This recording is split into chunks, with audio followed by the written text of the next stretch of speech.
اب کچھ لوگ کہتے ہیں کہ کتاب مقدس میں بہت سے اختلافات ہیں اور وہ اختلافات کتاب مقدس کو ناقابل بھروسہ بنا دیتے ہیں۔ اب اس میں ایک مسئلہ ہے۔ میں یہ سوچتا ہوں کہ کتاب مقدس ایک قابل اعتماد کتاب ہے۔ جب ہم متن یا عبارت کی صحت کی بات کرتے ہیں تو جو الفاظ لکھے گئے وہ قابل بھروسہ ہیں، اور میں سمجھتا ہوں کہ قرآن مجید کے ساتھ بھی ایسا ہی ہے۔ وہ الفاظ جو نبی کریم نے اپنے صحابہ کرام کو لکھوائے، یہ وہی الفاظ ہیں جو ہمیں قرآن مجید میں ملتے ہیں، وہ قابل بھروسہ ہیں۔ لیکن ذرا قرآن مجید کی تاریخ پر ایک نظر ڈالیے، دیکھیے کہ ہوا کیا۔ جب نبی کریم پر قرآن مجید کا نزول ہوا اور ان کے صحابہ کرام ان کو لکھ رہے تھے، تو قرآن مجید کے الفاظ وہ پتوں، ہڈیوں یا جو کچھ ان کے پاس تھا ویسے ہی لکھتے تھے جیسے حضور اکرم پر نازل ہوتے تھے۔ یہ پتے یا ہڈیاں کبھی جمع نہیں کی گئیں۔ وہ تب بھی جمع نہیں کی گئیں جب حضور اکرم کی وفات ہوئی۔ حضرت ابو بکر صدیق نے ایک جماعت بنائی اور ان کو بھیجا کہ جاؤ اور سب کچھ اکٹھا کرو جو حضور پاک نے کہا تھا۔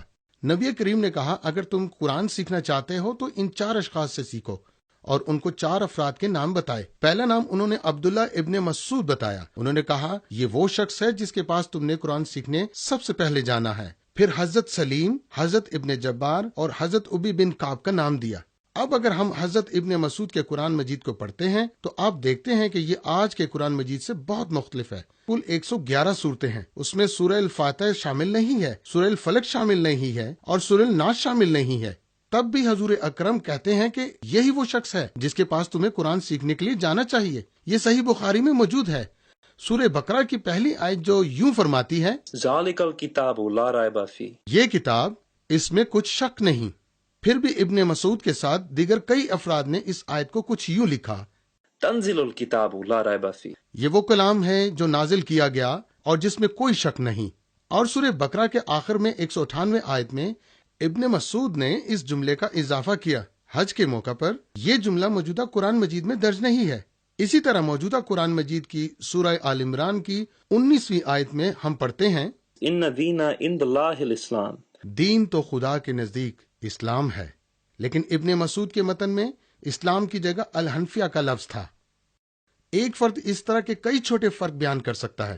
دراصل مکہ، مدینہ، بصرہ، ٹوپ کاپی اور تاشقند سے ملنے والے قرآن پاک کے قدیم ترین نسخوں میں ایسے بہت سے اختلافات پائے جاتے ہیں جو مسلم علماء نے درج کیے ہیں۔ کچھ ابتدائی مسیحوں اور مسلمانوں نے اسے ناگزیر سمجھتے ہوئے اسے قبول کر لیا اور اس پر آزادانہ لکھا۔ کچھ جدید مسلمانوں نے اس کا انکار کرنے کی کوشش کی۔ حضور اکرم کے مذکور 4 افراد میں سے جس کا نام ابی ابن کعب ہے، وہ نہ صرف ان 4 افراد میں سے ایک تھے جن سے دوسروں نے قرآن سیکھا، بلکہ انہیں بہترین قاری بھی کہا گیا۔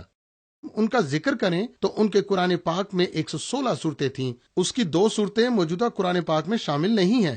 وہ 4 افراد جنہیں حضور اکرم نے قرآن پاک کے بہترین استادوں کے طور پر منتخب کیا، وہ اس بات پر متفق نہ تھے کہ کتنی صورتیں شامل کی جائیں۔ ایک کہتا ہے 116، دوسرا کہتا ہے 111، اور جو قرآن مجید ہمارے پاس ہے اس میں 114 ہیں۔